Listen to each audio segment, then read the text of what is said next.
GKO Sola Gracia yang dikasihi Tuhan Yesus Kristus, pada renungan malam kali ini bertemakan dibenarkan oleh karena iman.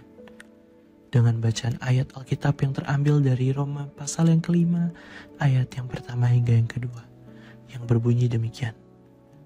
Sebab itu kita yang dibenarkan karena iman, kita hidup dalam damai sejahtera dengan Allah, oleh karena Tuhan kita, Yesus Kristus. Oleh Dia kita juga beroleh jalan masuk oleh iman kepada kasih karunia ini. Di dalam kasih karunia ini kita berdiri dan kita bermegah dalam pengharapan akan menerima kemuliaan Allah. Di sini iman menjadi poin utama.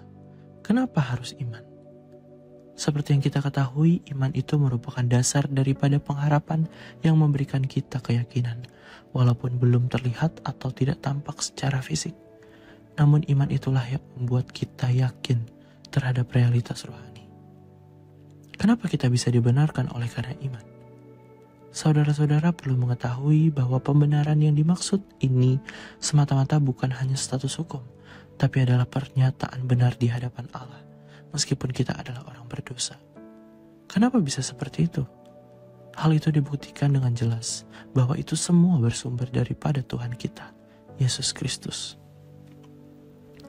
Dibenarkan karena iman berarti kita dinyatakan benar oleh Allah, bukan karena kita layak, tetapi karena kita percaya kepada Yesus Kristus, yang sudah menyelesaikan semua syarat keselamatan bagi kita.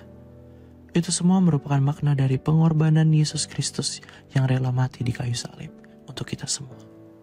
Ketika kita memiliki iman dan kepercayaan hanya kepada Yesus Kristus, kita akan memiliki kunci untuk mendapatkan kasih karunia itu. Tiada lain tiada bukan adalah keselamatan dari belenggu dosa. Dalam kehidupan sehari-hari, banyak orang berusaha mencari pengakuan atau pembenaran melalui usaha sendiri, melalui pekerjaan, pencapaiannya, atau perbuatan baik. Namun sebenarnya kita dibenarkan bukan karena usaha kita, tetapi karena iman kepada Yesus Kristus. Hidup dalam iman itu pasti bisa membuat kehidupan kita penuh dengan damai sejahtera. Kita jangan ragu untuk menyerahkan hidup kita kepada Tuhan Yesus. Kita jangan takut untuk mengandalkan kasih karunia-Nya. Kalau kita beriman, pasti itu semua tercermin dari perilaku kita dalam kehidupan kita sehari-hari. Maka dari itu, marilah kita menjadi umat Kristiani yang memiliki iman. Karena itu semua kunci untuk kita mendapatkan pembenaran di hadapan Allah.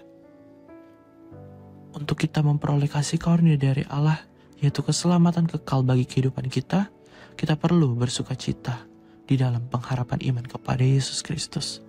Itu semua terjadi bukan karena kita layak, tetapi karena anugerah-Nya yang besar. Selamat malam, selamat beristirahat. Tuhan Yesus memberkati kita semua. Amin.